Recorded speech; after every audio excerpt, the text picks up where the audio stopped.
And right next door to that large falls is a more moderate one, pretty in its own right, of course.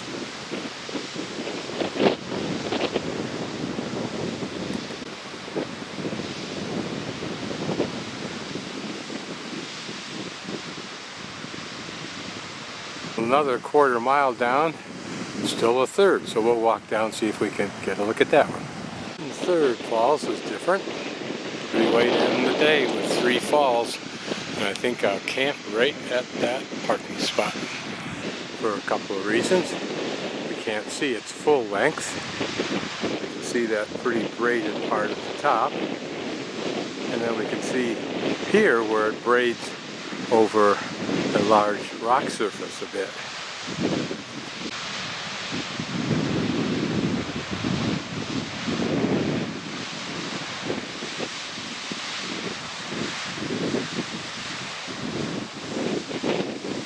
Here is my campsite for tonight.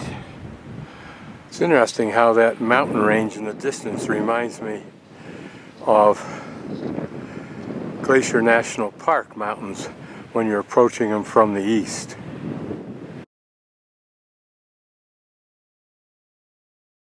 This is the remains of the World War II outpost here, I suspect, since this is the site of the museum, which is only open in the summer. One of the many mementos the United States has left strewn about the world.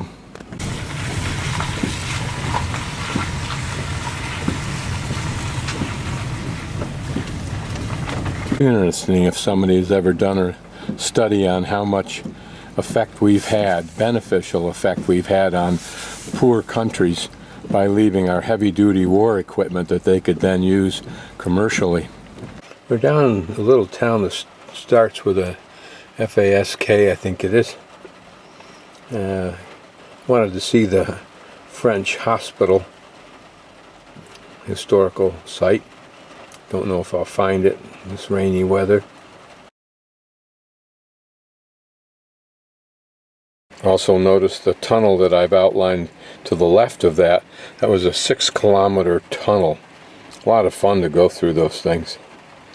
And every time I do, I wonder what it would cost to put one of those from Jackson over to Driggs.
barrels of water, 25 barrels of wine, 30 to 40 sacks of biscuits, salted pork in half barrels, and mounds of vegetables and potatoes. Firewood and coal fill up the space below under the cabins, while the hold is packed with 120 to 150 tons of salt and a spare set of sails, which are used on the approach to Iceland, as they have been greased and can handle greater tension.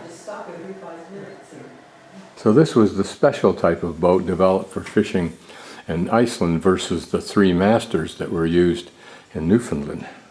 The name, which I can look up in the book, implies or reflects the shape of a woman's body. And if you have an imagination, I suppose you can see that. You can see this. It's a very fine lace woman's bonnet. Actually more like a skull cap with a wraparound veil or hood, if you will. How simple and austere these little communities look in the photographs, and yet for the men on board ship, they were the safe haven. But notice that's a three-master. So I wonder why three masters were used here. Another model of the two-masted fishing boat here.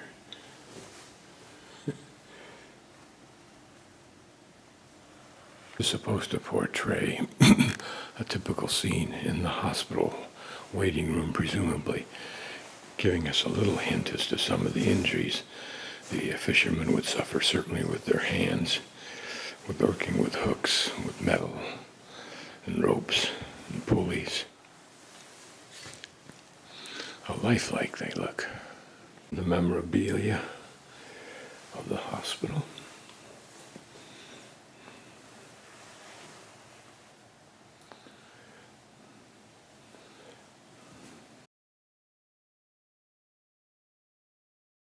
Some of the implements of medicine in the past.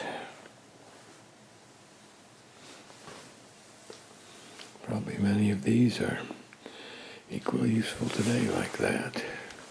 Checking your ears. And some are probably quite novel. This, of course, is obvious. Whether they wrapped it with plaster, I don't know. It'd be all right for standing, but how would it be for walking?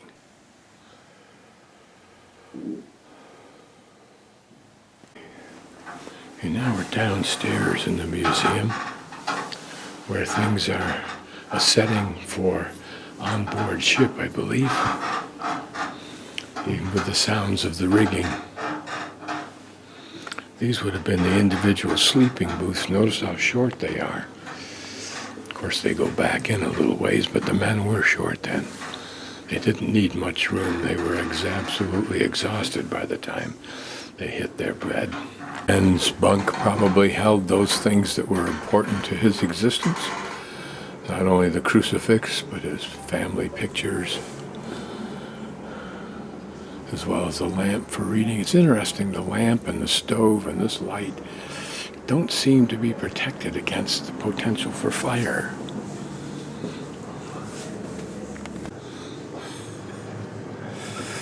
Reminds me of the hostels I've been in. There a wardrobe or a mudroom at home. Out to sea. I would have sworn the deck underneath me, the floor underneath me was moving. But it may be my mind pretending it is. As I stand on shipboard here, look off at the sea. And my mind is automatically causing me to balance myself.